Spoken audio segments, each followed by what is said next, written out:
Welcome, welcome, welcome. This is Dream. Draft rules everything around me. You're watching it. That means I'm Kris Persianen. You are tuned in to Knicks Film School, and we are about to have a good time. Tomorrow is Thursday. Today is Wednesday, June 21st. Tomorrow, Thursday, the 22nd, the 2023 NBA draft takes place with Victor Wembanyama slated to go at number 1 overall, and a whole lot of madness starting after that from there. So welcome in. Had some trades go on. The Denver Nuggets getting 29 and 32 from the Pacers. The Nuggets now have 3 picks in this draft. Big bump up from 0. And the Clippers gave up the 30th pick to the Washington Wizards. The Boston Celtics fleeced the other 2 teams in that deal, giving up Brogdon and Gallinari and seemingly no other draft capital, and getting Kristaps Porzingis, someone who I think has the versatility to elevate them to that top level of team that they've been scratching at and getting so close to. It's a boomer bust type of move, but I don't think the bust is that big of a bust considering the rest of that team is still going to be good. So, lots of upside there for Boston, but Washington gets the 30th pick and a chance to add some cost-controlled young talent onto their roster, as well as they begin what seems to finally be a full-fledged rebuild. And so with that, there are some opportunities for the New York Knicks to trade in, especially in that value zone that Wilco identified, that 25 to 35. If you even want to say 20 would be available from Houston, maybe it is. I'm not so sure that that's going to be a price the Knicks are going to want to pay. I think Houston is fine enough with keeping that pick that it will not be worth it for the Knicks to go get it. That could age really poorly, like milk in the sun. So we've got to see. Other than that, still some opportunities to trade in. And if the Knicks do not trade in, you guys are going to have one heck of a jump on scouting reports for next year on knowing these players before they enter the league and being comfortable with your evaluations. And then by the time they enter the league here on Dream and Draft Class, I'm never trying to spoon feed you how to feel about a player. I'm just rather telling you what I think about them and why in a way that hopefully is conducive to you guys making your own evaluations, which is really fun for me. So without further ado, I'm sure you guys have questions. Go to the comments, ask them. Ask away with those questions. Let them fly. And with that, we've got our first question. Drippy, what's going on? Thoughts on the Ausar Thompson to Detroit at 5 news? Yeah,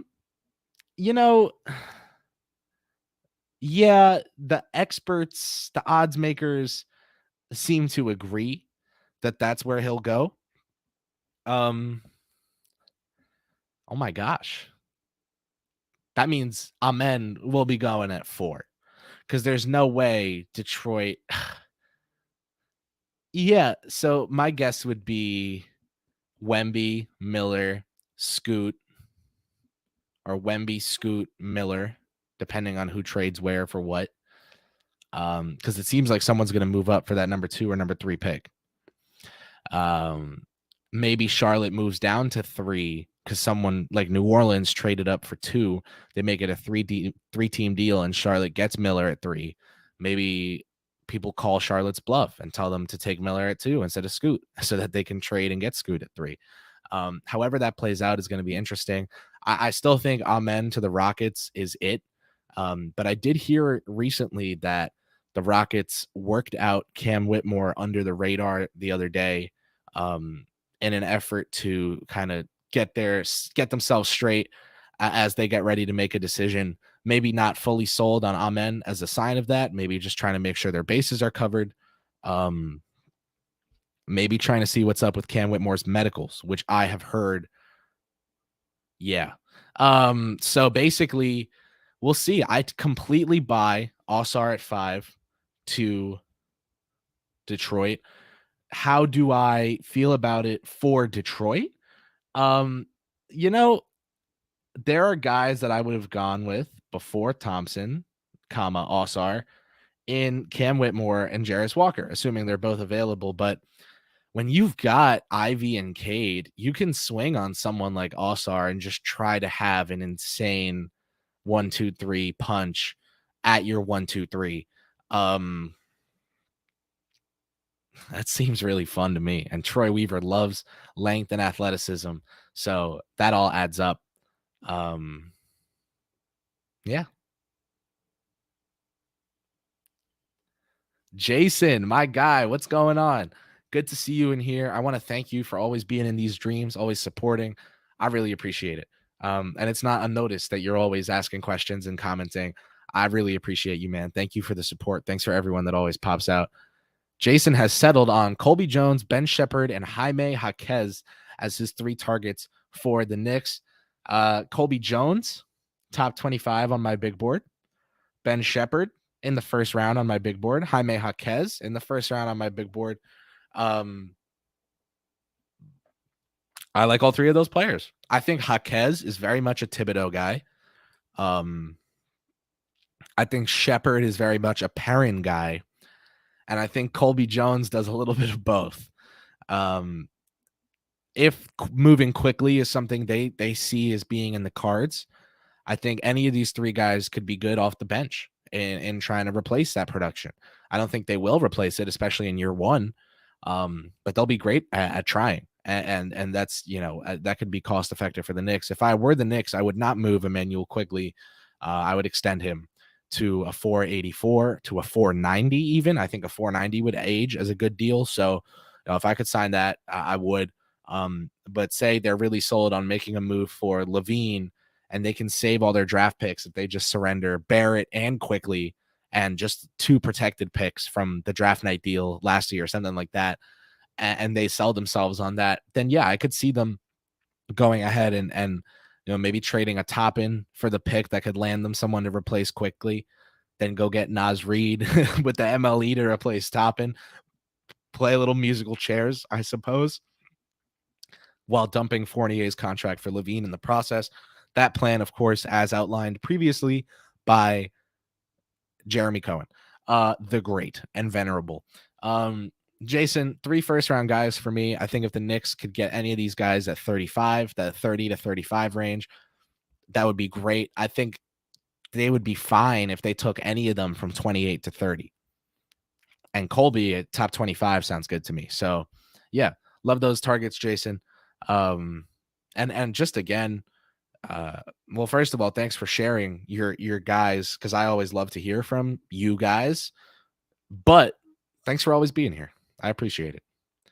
APJP, next question. Thank you, man. Darren Hood, what is going on? Good to see you too. I see you in these streams as well. I'll be corny for a second. I really view y'all like a family. So it's cool to have our little reunions and hang out.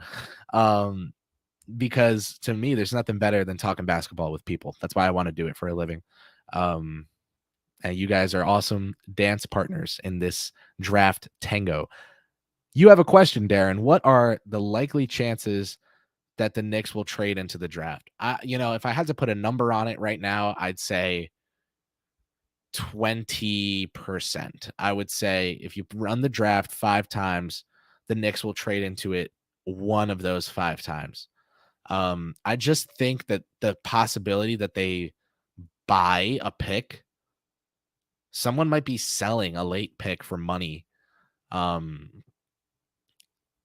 Plus the possibility that someone they really like, given how deep this draft class is, just straight up goes undrafted and they can just add them and allure them with New York and the Westchester program and how McBride did there and guys getting elevated up to the league from there. I think that the chances that they actually trade into the draft aren't super high. Now,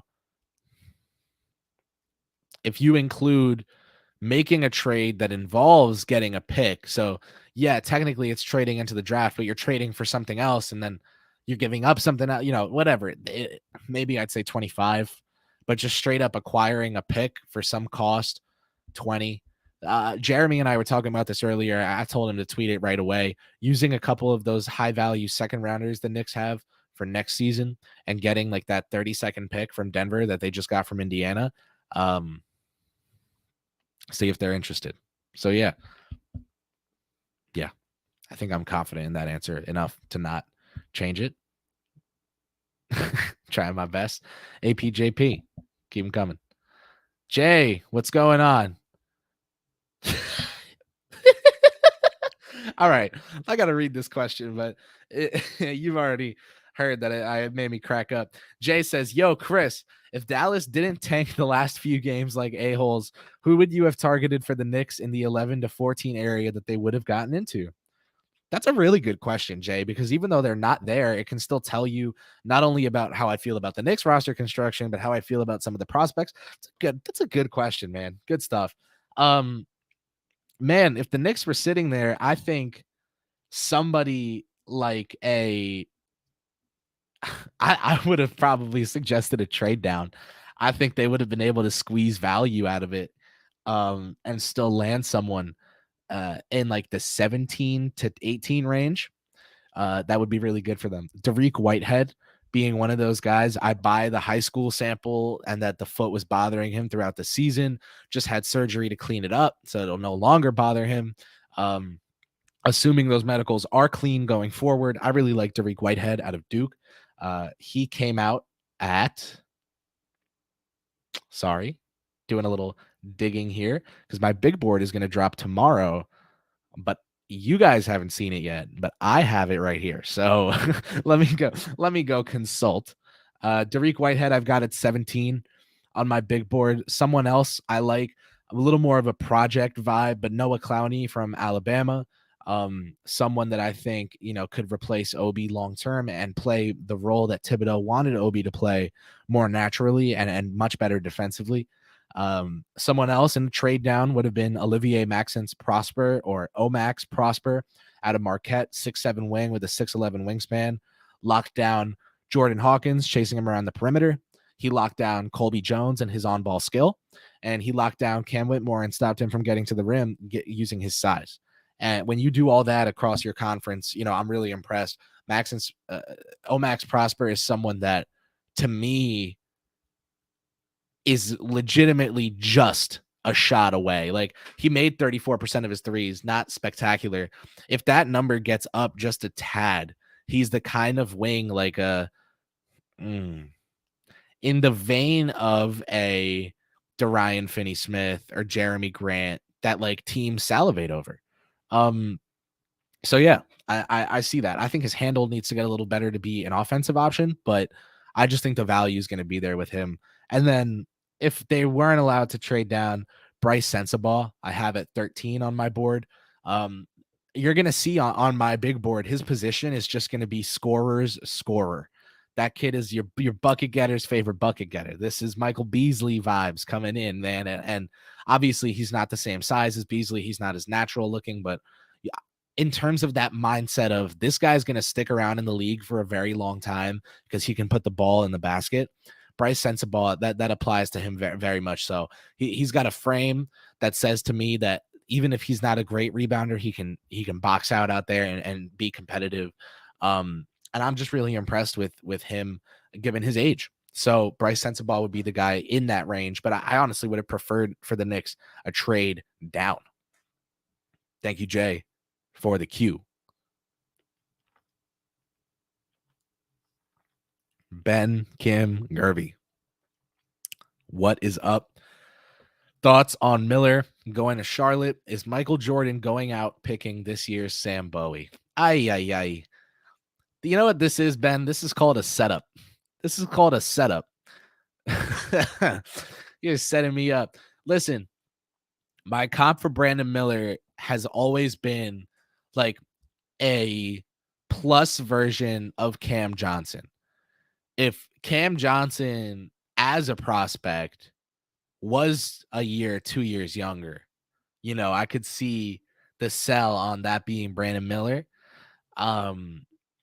and having a little more room to grow. But the size, the shooting, the lack of handle, the lack of fluid movement in terms of like maybe going down low to create and staying on balance. Like I like Brandon Miller and I like him a lot as a prospect. I have him number 6 on my big board. I think in this super loaded class where I have guys at 35 and 37 and 40 that would be in my first round in a normal draft class right at the end of the first. Um, I've got Brandon Miller going 6 on my big board, not going 6 in the draft.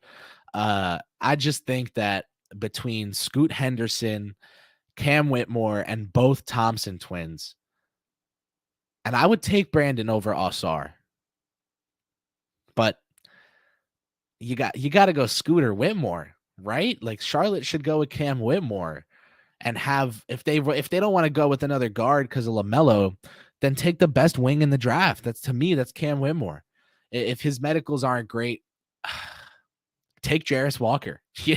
Not number 2, but obviously, but I'd rather take Jarris than Brandon. I think with the bet you're making at number 2, you're really putting a really big onus on Brandon to be something he may not have the capability to be. And then he might bust for them, even though he'll go to his next spot and break out. Like just those expectations, the fact that they passed on someone who might go win Rookie of the Year for him. It's tough, yo. It's tough. So here's what I'll say. My thoughts on Miller going to Charlotte are that Charlotte is getting a really good prospect who is long, he's tall, and he's a good shooter. And he's got a little feel out there in terms of making passing reads. He's also just someone who isn't the best option on the board or the second best option on the board or the third best option on the board. And for me, if you're not one of those top 3 and the team should be drafting best player available, you're allowed to question that decision. If they were taking Whitmore, I'd be like, wow, they should really go with Scoot Henderson, but I love Whitmore for them. But Miller, I like him for them. I don't love him for them. And I hope Brandon Miller makes that age like milk, and I hope he goes out and becomes a real established wing option. Because that'd be really cool for the NBA to have another 6'9" supersized wing that can go out there and hoop. Miller said today looks up to Paul George. But that's a tough sell for me. I will not go as far as to say the things that you said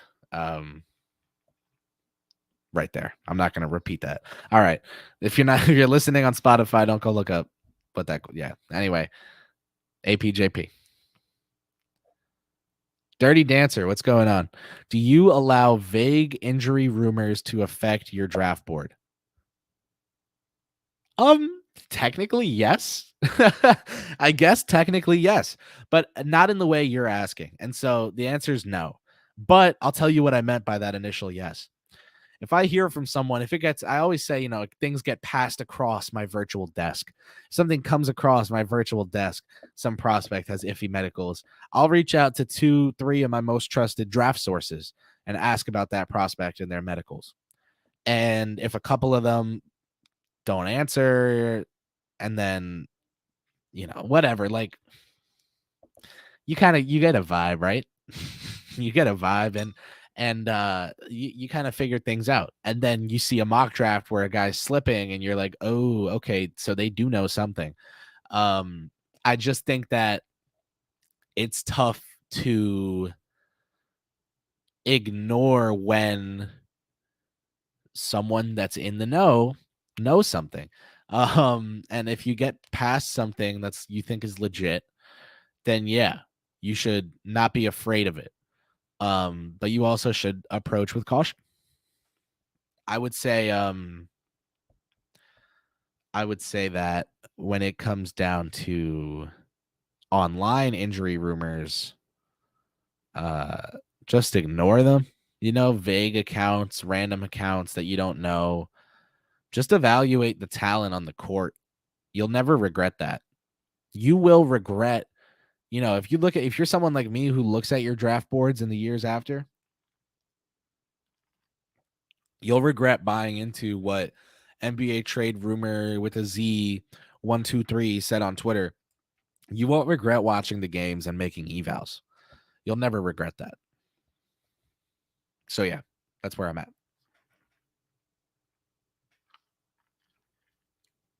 Fargo, Tufo, what's going on? Nice to see you in here. Hope you're doing well. The question: it seems as if a few players will fall to the second round.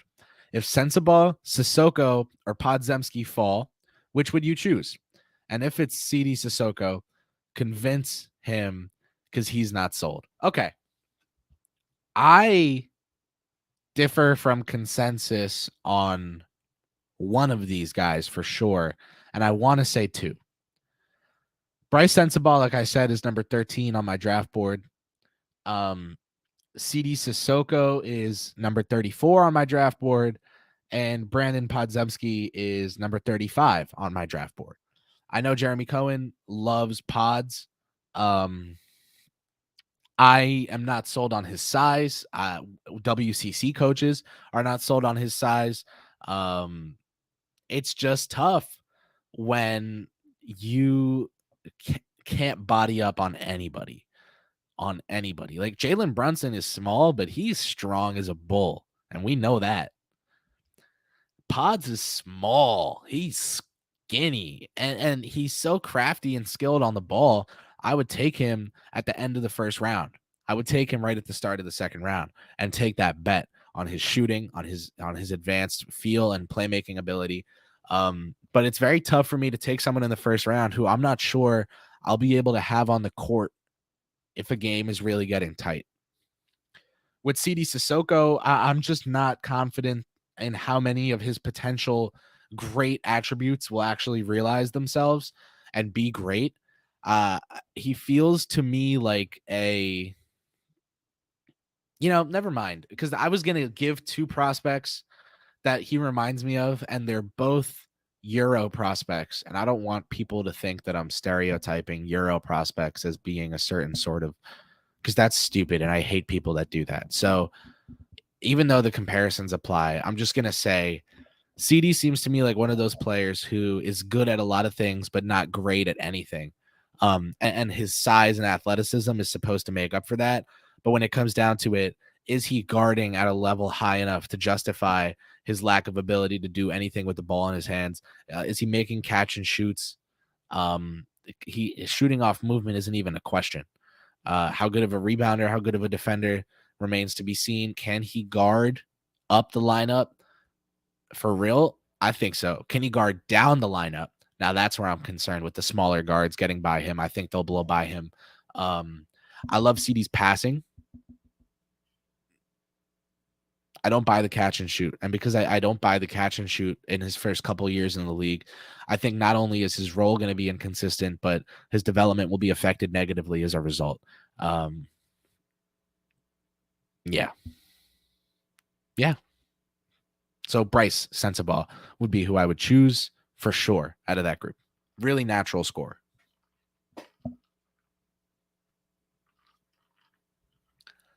JJJ. Good question, but I got to yell at you. And here's why. Thought exercise. If RJ, IQ, Obi, and Grimes were taken off the Knicks tomorrow and put into this draft, where would each of them be taken? Jay, this is a really good question. That's why I did an entire podcast answering this question. Season 2, episode 1 of Draft Class is called Back to the Future. It's on streaming services wherever you get your music or podcasts. And it is a podcast episode that I did with no guest to bring back Draft Class for season 2. I took Deuce McBride, RJ Barrett, Emmanuel Quickley, Obi Toppin, and Quentin Grimes. And I talked about them both as prospects and with hindsight, where I would take them in the draft. And given what we know about them now, what pick would I trade to get them if I were a team? The rough answers for you, where would each be taken by teams? I will try to speed round these. RJ Barrett would go 4th or 5th overall. I think it would be Wembanyama, Miller, Henderson, and then teams would be like, oh, do we go with Barrett or Amen Thompson? Do we go with the kid who was productive at Duke or the kid who was a superstar in the overtime league? I think that would be the debate. So I'll say 5. Emmanuel Quickley. given what teams know about him now, as a prospect, he would have gone in the 40s. But given what teams know about him now, he would go in the top 10 at 9 or 10. Just based off of what I've heard other teams think about him after this past season, playoff warts included. Obi Toppin, given what teams know about him now, would be actually lower than he would have gone as a prospect. Same with RJ. I answered RJ as a prospect. You wanted the answer for now. The answer for now would be like the 8th or 9th pick. Yeah. Contract not included. And then Obi Toppin, I would say late 20s, given what teams know about him now as a prospect, early 20s. And Grimes, given what teams know about him now, in the lottery or right outside of it, but probably inside of it at the end of it. And as a prospect, again, 40s, unless the Knicks still took him at 25. Thanks, Jay.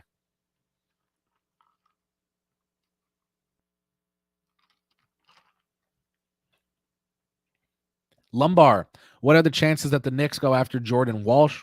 He seems like the perfect Thibs guy, bought into the system at Arkansas under Musselman, may go top 20. First round promise, why else come out? Yeah, this is a good question.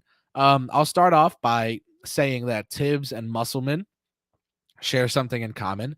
That is that they both learned a lot about basketball from Bill Musselman, who is the father of Eric Musselman, who gave Thibodeau his first coaching job and eventually brought him to an NBA staff with him. I think that's cool. Tom and Bill used to talk basketball for up to 10 hours, 14 hours straight. Eric would sit in the room waiting to go home with his dad, fall asleep in and out listening to them. That being said, Tom Thibodeau doesn't decide who gets drafted to this Knicks roster. It's a collaborative effort between the front office, the analytics department, the scouting department, and the coaching staff as a whole. Yeah, Jalen Williams had fans in all those departments, and yet the team chose to do what they did on that draft night instead, to land themselves Hartenstein and Brunson. So it totally depends. You know, Thibodeau really liked Grimes and McBride. Sims was an Aller guy. Quickly was a Wesley guy. You know, so it depends. I will say that the Knicks probably wouldn't take him because he doesn't project as someone who he does what they need on the defensive end from someone of his size. But given how isocentric the offense has been, given how important it is that the Knicks players can at least catch and shoot, but especially the extent to which they've prioritized pull-up shooting, I struggle to see a world where they go for Jordan Walsh. Now, I actually think that this would be really smart of them to do, and that's why I like this question, Lumbar. I do think that it's tough when it's tough when he can't do anything on offense. To sell Tom Thibodeau on playing that guy. I think Thibodeau would love to send him to Westchester for a year and have him work on his 3-point shot, catch and shoot. But whether he ends up on the Knicks or not, you know, I'll leave the remains to be seen, but I doubt it. And yeah, maybe he does have a late first round promise. Could you see a team like Denver saying to him, hey, we're going to go get a pick at the end of the first and we're going to take you? Maybe. Thank you, Lumbar. Thank you. Ben Kim Gervey with a question that is right up his own alley. So I'm glad that I have an answer to it. Ben wants to know what kind of information teams get about the mindset and personality of prospects. Skills are one thing. What about the rest? Yeah, Ben, I know you're interested in psychology. And that's an angle that you love to investigate things through with, you know, from an NBA perspective. I got to tell you, man, these teams don't leave a stone unturned, especially if they're seriously considering drafting someone. At the end of the day, you got to think of it through what I call the asshole lens, which is when dollar signs come into play. These are multi-million-dollar businesses that are considering adding people to their workplace. They need to make sure that they're people that they want in their workplace. To do this, they'll talk to their parents and they'll talk to their high school coaches and they'll find out who their friends are and they'll try to talk to them, and they may reach out to even distant family, and they'll talk to agents and they'll talk to other agents and they'll talk to opposing coaches and they'll talk to assistant and head coaches of that have coached them. They'll talk to AAU coaches and high school coaches and college coaches and assistants from all three of those levels. They'll talk to coaches that played against them. They'll talk to in conference coaches. Teams have a whole team, no pun intended, of people that just goes out and scrapes this information. It's part of the job of a scout to know these things. Sam Vecini is who I've got to give a shout out to because he does the best at providing a background profile of prospects in his draft guide that's on The Athletic now. I think it's worth subscribing to The Athletic just for the draft guide. If Fred Katz wasn't on there, if Mike Forkanov wasn't on there, if David Aldridge, all these talented authors and writers that are on there, if they weren't on there, I would still subscribe just for Sam's stuff, which is crazy to think about, but it's that good. So listen, go check out Sam's draft guide. You will find more in there about these prospects and their wills to compete and things of the sort than you'd ever imagine. And that's just Sam. And Sam has a whole lot of resources, but Sam will be the first to tell you he's got nothing compared to these NBA teams. He's got nothing.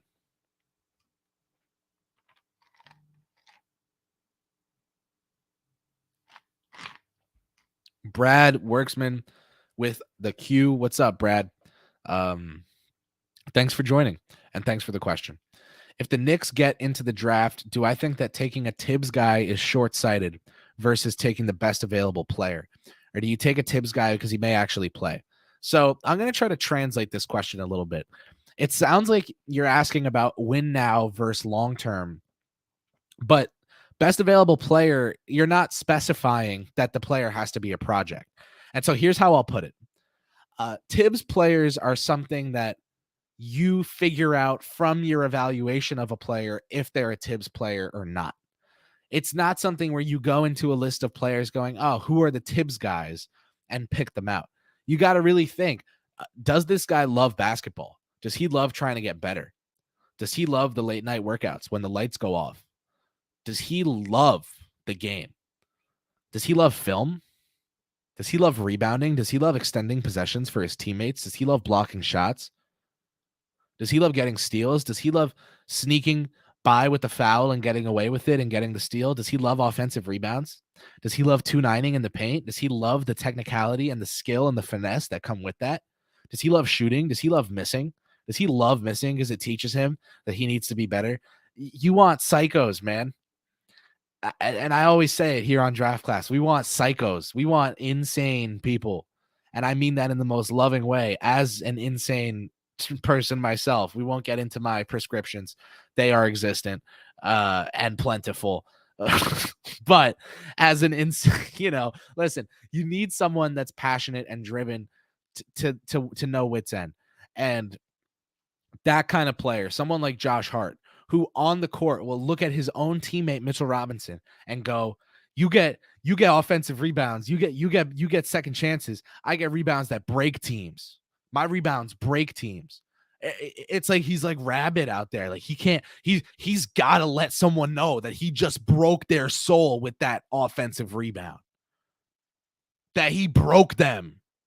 Like that's the sickness that I am in love with. That I'll always be sold on guys that are that passionate. I want you on my program. I want you representing my team. I want you wearing my colors, my threads, my jersey, if you're that way about the game. And to be honest, that's a Thibs guy. Thibs is someone who doesn't want to take the flyer on the talent who won't buy in. He wants the non-talent who will buy in because his mindset is he'll make that guy into something. And if you can find those characteristics of a player in someone that is talented and the best player available, then you found a Thibs player and you found a perfect match. Thibs will always tell you he has a bias towards good players. because he consider all these things that he likes about players. He thinks that's what makes players good. It's a cycle, right? It's his own evaluation cycling in on itself. But for example, GG Jackson might be the most talented player available if the Knicks trade in, but is he the best player available considering the doubts that teams have about the extent to which he'll chase his ceiling? He'll reach it. Maybe that's not the best player available. Maybe the better player is someone who projects to grow quicker and faster on the court because they want to, because they're addicted to getting better. Someone who can't even finish a loss without just thinking about changing into sweats and getting back out there on the court and shooting around. That's a Thibs guy. So that's the way I see it. I think you take a Thibs guy because that's what this team is built around. That's what the identity is. But a Thibs guy can be the best player on the board. Those two aren't mutually exclusive. Thank you, Brad.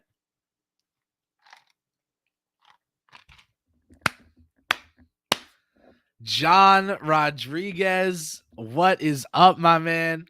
We got a super chat coming in. John says, "Hi, Kris. Thanks for all the great draft coverage." John, thank you, man. Like, I've been up until 5 a.m. every night this week. Can y'all tell I'm delirious this stream today? Can you guys tell? I haven't slept all week. I've been up until 5 a.m., waking up at 9 a.m. every day, 4 or 5 hours of sleep every day, grinding my big board because I care. I want it to be the best for y'all. I'm addicted to this stuff. So I appreciate you. I appreciate your support. I appreciate you being willing to come and hang out and check out the shows. And I just thank you, man. Thank you. He says, "Here's my contribution to your bacon, egg, and cheese fund." Yes, sir. That's getting used on a bacon, egg, and cheese on a roll, man.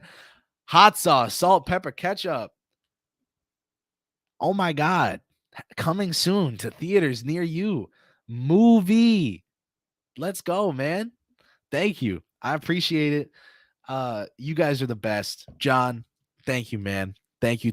I've seen you in these streams. I've seen you asking questions. I appreciate your guys' support so much. I'm so proud to call y'all my family. Thank you. Darren Hood, Kris, what are your thoughts on these issues concerning Obi? All right, we could do this. We could do this dance. Here are my thoughts. Number one, the New York Knicks have an issue. If video and audio from within their locker room after a playoff game is making it to the internet, someone needs to be fired. Someone needs to not be allowed back in that locker room. That's beyond breaking trust. That's espionage. If I'm in charge of the New York Knicks, I'm having a tech team break down the resolution of the screenshot to see what phone camera it came from. And I'm going through my staff and I'm checking burner phones and everything. I'm seeing what phone you got. You got the iPhone 13 Pro Max? Oh, shit. Termination. I mean, listen, man, you got a problem if that is happening. So that's my first thought. My second thought, I had a tweet earlier today, and I'm going to read it right now because people misunderstood it, and I thought it was really simple. So let's talk about it. I said there's a lot of talk on Knicks Twitter today. Everybody wants to be TMZ. Guess people are bored. If you followed me, I've said for years that NBA coverage is becoming less and less about X's and O's and more about what they have for breakfast and what bag they're buying at the mall and what kicks they got on and just not the game, right? And I follow players. I want to see their personal brands be built. I don't need Stephen A. Smith to build them for them. Okay, so that's where I'm at. I want to talk basketball. And when people are spending the day before the NBA draft, talking about something like they're sitting around in the TMZ HQ, y'all not at work? Like, really? God, geez, go do something. I said nobody who has ever been in or around a locker room at any level of competition sees an argument between player and coach as any sort of legitimate issue. If you played T-ball when you were a kid, if you played Little League, if you played AAU, if you played 4-year-old pre-K basketball, you had arguments with your teammates. You had arguments with your coach. Now, especially if you played in middle school, I guarantee you had arguments with your teammates and you had arguments with your coach. I'll put my mortgage on the line that you had arguments with your coach in high school. And if you played at the collegiate level, which I never had a chance to because I'm scrawny and I can't shoot, you have had arguments with your coach. Did those arguments lead to you transferring? 99% of them did not. I mean, so many arguments between player and coach happen every single day, especially every single loss. Talk about a playoff loss. Yeah, an argument's going to happen. If you know how sports work, you know that passion is up and tensions flare and that tempers rise and that those things are going to happen. If you follow the New York Knicks, you know that Obi Toppin has not publicly made any of these concerns a thing. So what I don't get there, if someone has an issue, I don't get what it is. And if someone's issue is that Obi shouldn't be speaking his mind, like, what are we doing, man? So that's why I say, let's keep it a basketball. Let's not do wannabe TMZ. Let's not, talk about this leak. Not because I'm trying to wash it away, but because I don't know what is productive to talk about. Like if someone asks me a question and I think it leads to productive discourse, I'll answer it. All I saw today, I couldn't escape discourse on my timeline of Fred Katz had a good scoop. Okay. Ian Begley reported that weeks ago. And he was a little more vague about it. Fred Katz had the scoop today. Good for Fred, who's a friend of mine and a big friend of KFS, like for getting that scoop. But for people to turn it into the news of the summer, I remember when people were in spaces for 24 hours a day talking about why the Knicks should or should not trade for Donovan Mitchell. At a certain point, I'm going to be like, hey, man, go do something. If that offends you, tell me to shut up. It's the same energy I'm bringing to you. I'll shut up. So, yeah, that's that. Thank you, Darren. Lee with a great question. More likely star bet, Keontae or Kaysen? Now, Lee, I've got these guys real close on my big board. I'm gonna bring that up for you right now. I got Kaysen Wallace at number 9. I got Keontae George at number 11. I think Kaysen Wallace is the better bet to bring star caliber impact. However, the better bet to be a star is Keontae George. And the reason for that is because if Keontae George turns into what I think he can be, which is a high volume 3-point shooter, someone who passes the ball really well, really efficiently, someone who is skilled out there at bending defenses and creating looks for teammates, then that's going to look like a star more than Kaysen's looking like a star, which is more like a Drew Holiday vibe, and Drew Holiday is really good, but I feel like people don't think star when people think Drew Holiday. I think people think, he's really good, but I'm not confident that,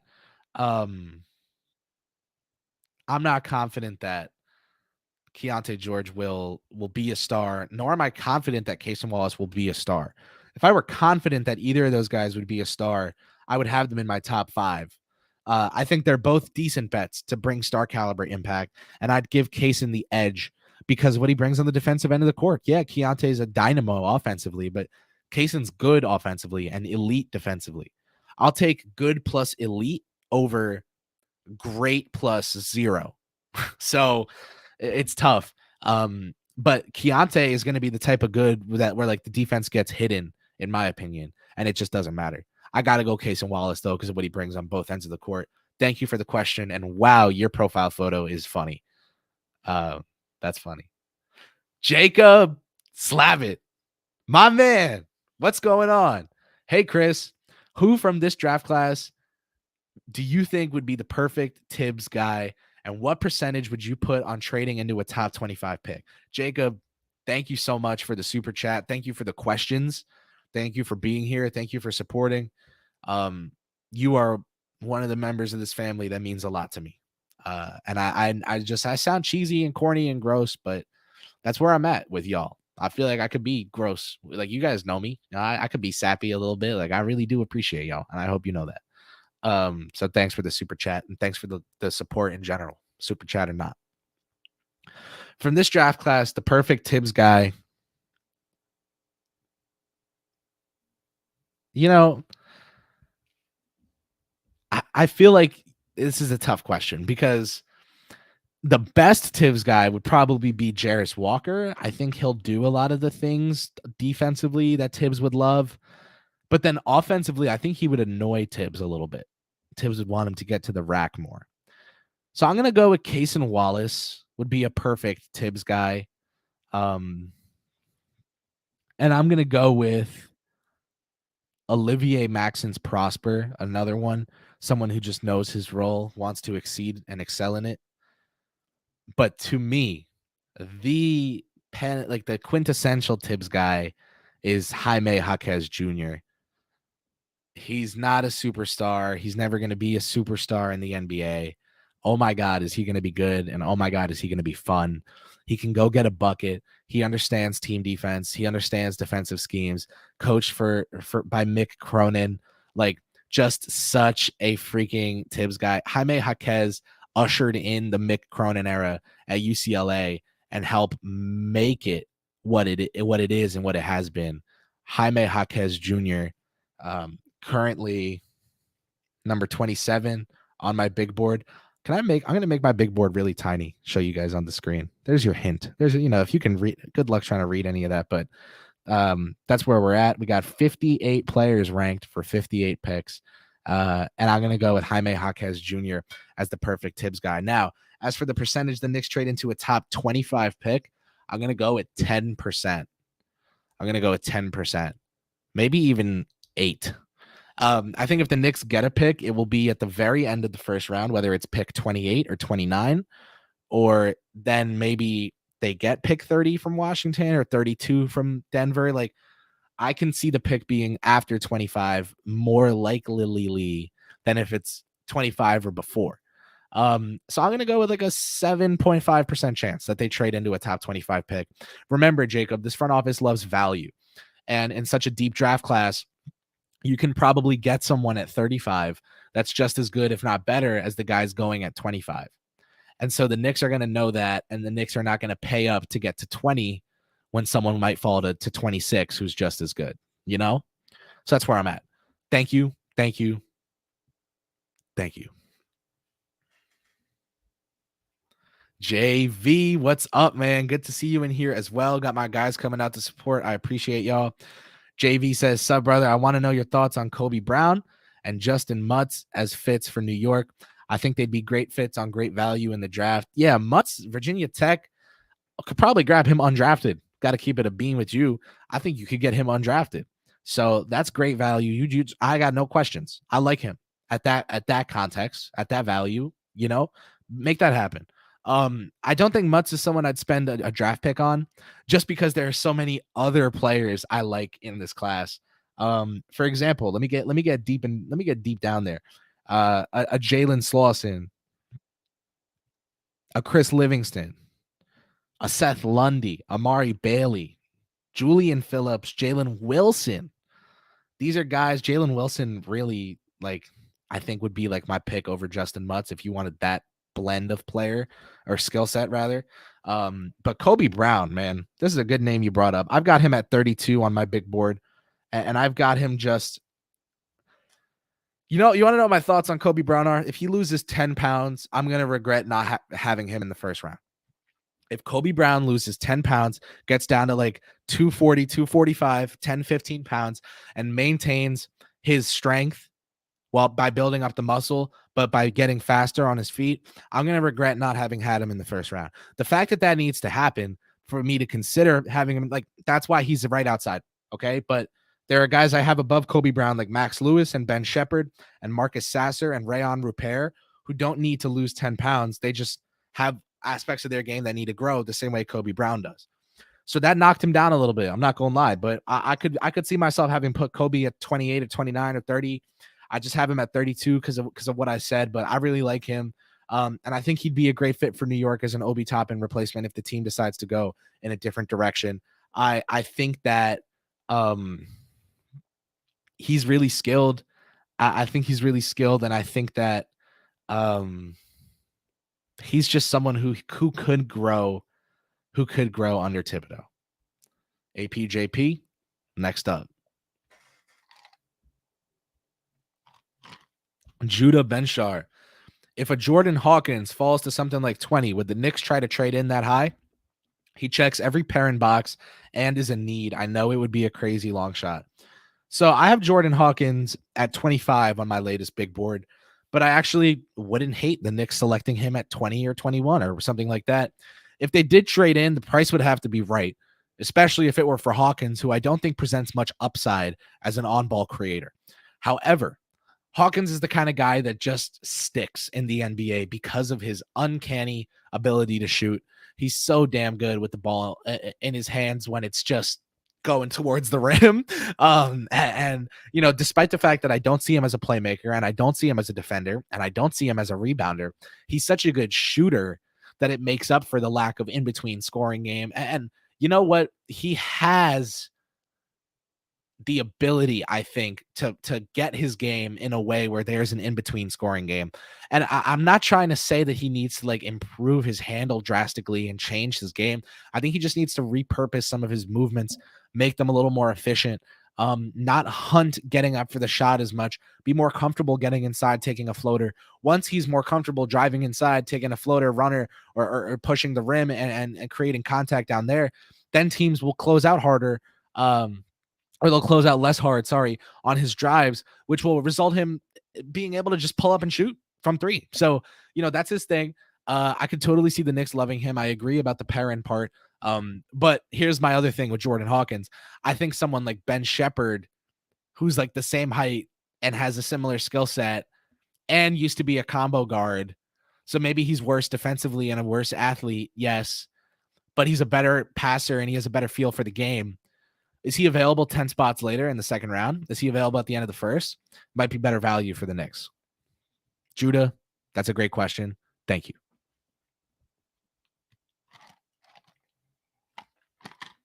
Darren Hood, I have another question. I have another answer, sir. Did you hear a report from Steph Bondy that no player in the mid to late first round picks done a pre-draft workout for the Knicks? Yeah, I did see that. My first concern as someone that like is Steph's co-worker on the Knicks beat. I'm not trying to act like I work for the Daily News or anything. I'm not big time like him, but as someone that talks to Steph, my first thing was like, go Steph for doing that digging, because there's a lot of digging involved if he talked to that many prospects. Like, go him. I was just at first like proud to work with someone who did that kind of journalistic work, because that's the stuff I do. I made a call to another country today to get information about a prospect. I made a call to an office in another country to get information about a prospect. If I want to find something out, I'm going to do what it takes to find it out. And so I really respected Steph for going and finding that out. My thing though with that was, who does Steph think is a mid to late first round prospect? Are there guys that I personally view as a top 25 player like Olivier Maxence Prosper that Steph perceives as being top 40? And so maybe he didn't include someone like that in that tweet. So that was my only reserve with that, was maybe there are people that are first round caliber that Steph doesn't consider first round or mid to late first round. So yeah, I also think that I wouldn't put it past the Knicks to tell prospects that worked out for them that they did, to say that they didn't work out for them. Because I had Sam Vecini on the last episode of Draft Class. If you haven't checked that out, what are you, Patrick Starr?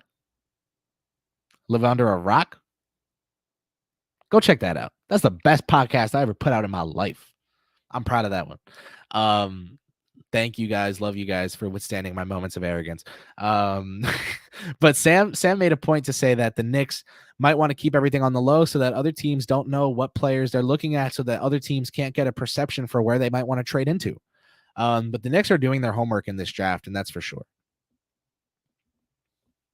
I can tell you that, like sourced information. I can tell you factually the Knicks are doing their homework in this draft, up and down the draft, and have been for months, up to the top, the very top. They know they're never going to be there. They've done the homework. Why? So they're prepared. That's how they operate. I can tell you firsthand. I know it. APJP. Okay, I'm going to read this person's name because they super chatted, but like got me. Damn it, man, you got me. Your mother with the super chat wants to know if Obi's replacement is more likely from the draft or free agency. I know I'm 21, but I feel like 12 because this is making me chuckle. Thanks, your mother. I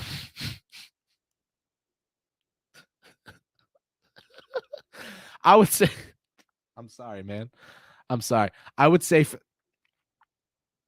calm and collected. Got to keep it calm and collected. I would say free agency because I just think with the Knicks, the value in this draft is from like the 2 to 3, like the swingmen, the wings, the guards, the combo guards, the wings.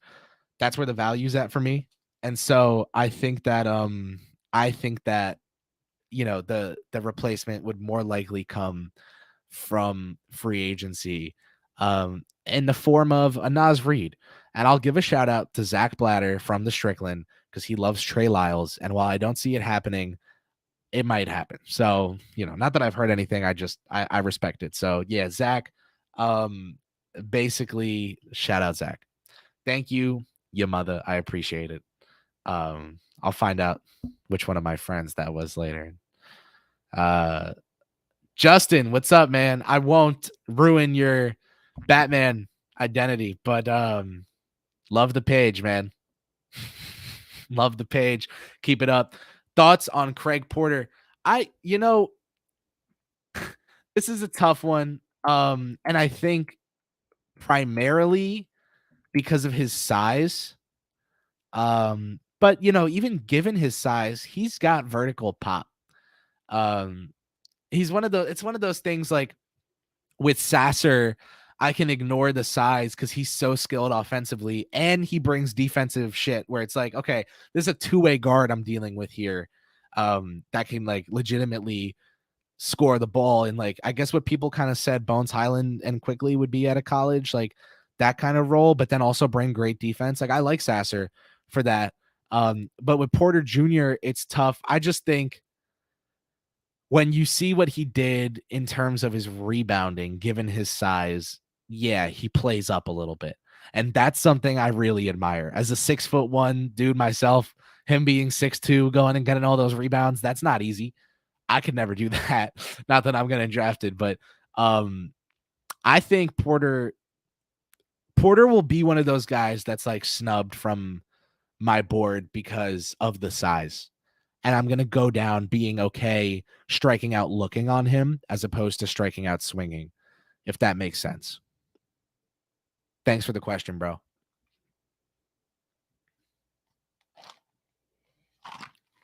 Jordan, what's going on? 3-pronged question. Let's do it. How likely do I think the Knicks are to trade into this draft? I'm going to go 18.2%. What team would I be surprised if Obi went to on draft night?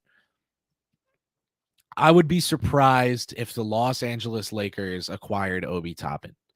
Where their pick is matches up with maybe the Knicks could give a future pick and Toppin and make that value work. But I don't see the Knicks doing a trade where they have to add a future first to Toppin to get into this first round. I can see the Knicks trading Toppin and 2 second-rounders to get into the late first round of this draft.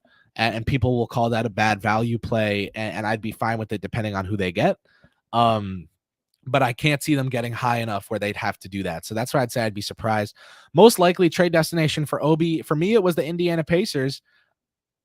Now they shook some things up, so maybe not them. I'm trying to think of teams that I've heard have been interested in him. And just as every team pops up, they've already done something to address that need. Weirdly, I could see Cleveland going after him. So maybe them. In a very weird guess from me. I feel like no one's put that out there. Cleveland. God bless. Utah, Cleveland. Wow, I'm really setting up sights to see here for Mr. Toppin. A lot of destination spots. Yeah, Salt Lake City, Cleveland, or you know what else? If Sacramento loses Lyles and doesn't end up making an OG Anunoby trade, I could see them going for Toppin off the bench. So those are 3 for you. Any more questions, APJP? I know we're past the hour, but it's the day before the draft. I'm trying to answer these all. Judah, what's going on? Hey, Chris, sorry to ask another question. Don't be sorry. Don't be silly, man. I love answering you guys' questions. You are making my day by asking another question and by being so nice to think that you couldn't ask another question. You're too kind, Judah. Thank you. Thank you. Don't worry. I got you. If I had to wager my life on one guy the Knicks trade in for, who would it be? Assuming that I get to keep my life, if I get to keep my life, if they don't trade in at all, but if they did trade in, it had to be for this specific person. I would say, ooh, this is tough. I'm going to go with a non-orthodox pick. I'm going to go with Ben Shepherd from Belmont. I've got him in my first round, just barely. He shot 40.5% on catch and shoot looks last season. He shot 49.1% on unguarded catch and shoot looks last season. And he shot 40.5% coming off of screens. In those scenarios, he scored 1.22 points per possession, which is really impressive. So I'm going to go with Ben Shepherd here. And yeah, that's an unorthodox pick, and I understand that, but I'm comfortable with that because I don't think they trade into the late first or second unless there's real value for someone like that. In which case, maybe they get him at 40 or 38, wherever they can sneak into. I'm going to go with Ben Shepherd out of Belmont. APJP, any more? Let's go. What would deem an excellent draft night for the Knicks? One that's realistic, one that's semi-realistic. Jordan, thank you for the question, man. One that's realistic. Trading Obi Toppin to the Utah Jazz for the 28th pick and using it to select Olivier Maxence Prosper or Colby Jones or Ben Shepherd. Yeah. Semi-realistic. Let's go with Jeremy Cohen's plan. Making a draft night trade with the Chicago Bulls where you're able to turn Toppin as well as Fournier, and then by adding in RJ Barrett for like the salary pretty much, shout out John, basically allows you to land Zach LaVine and a late first rounder. That's Jeremy's trade scenario. I'm going to go with that as the semi-realistic scenario where the Knicks land LaVine and a late first rounder, and they use that late first rounder on the likes of someone like a Noah Clowney. So yeah, Noah Clowney from Alabama. Anything else, APJP? Pluckster, what's going on? Chris, how does my crystal ball say next year's draft depth, tongue twister, compares with this year's? I think 2 things can be true, Pluckster. 2 things can be true. And I'll make this quick because this was our last question. I know saying 2 things can be true at the start of an answer makes it seem like I'm about to go on one of my signature tangents. But I think number 1, the 2024 draft does not have as much depth as the 2023 draft. And semicolon, the 2023 draft is better than the 2024 draft. The second thing that can be true is the 2024 draft is much better than people are making it seem. For years, evaluators have talked about the 24 draft almost dreadfully, as if they can't believe how bad it's going to be and this is going to stink and you better go get in the 23 draft. I really don't see it that way. I think so many players saw this 23 draft as a powerhouse and said, screw it. I'm not getting taken. I'm going to get my ass back to the books. I'm going to go back to college. I'm going to go to G League Ignite. I'm going to go overseas.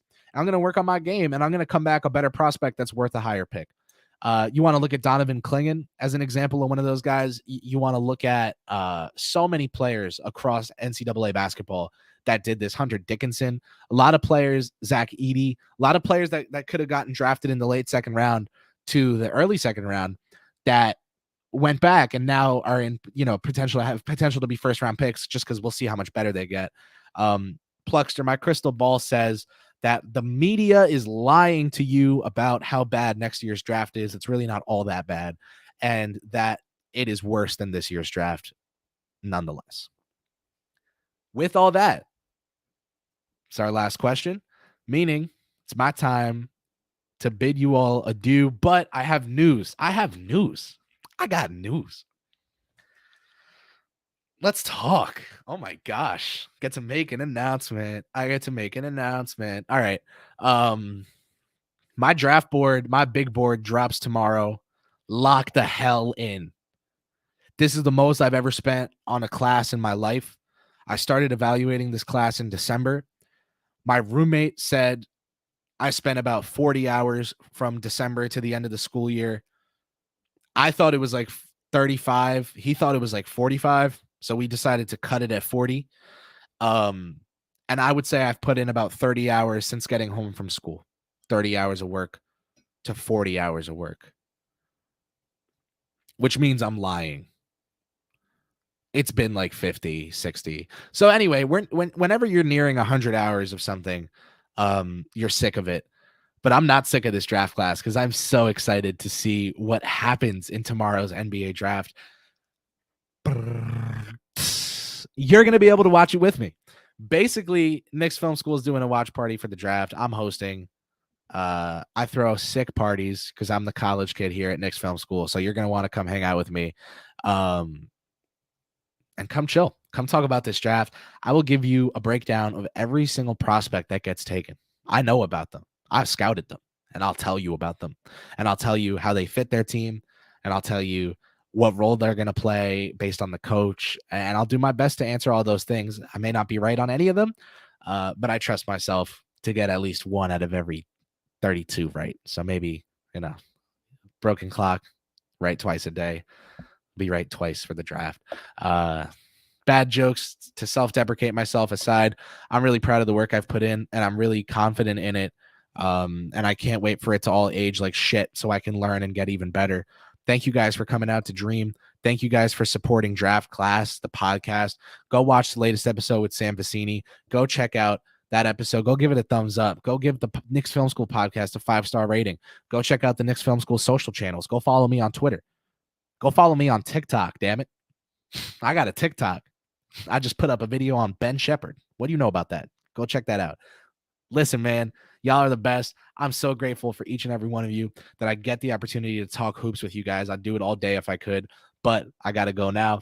So with that, thank you for tuning in. I'll see you tomorrow for the NBA draft. See ya.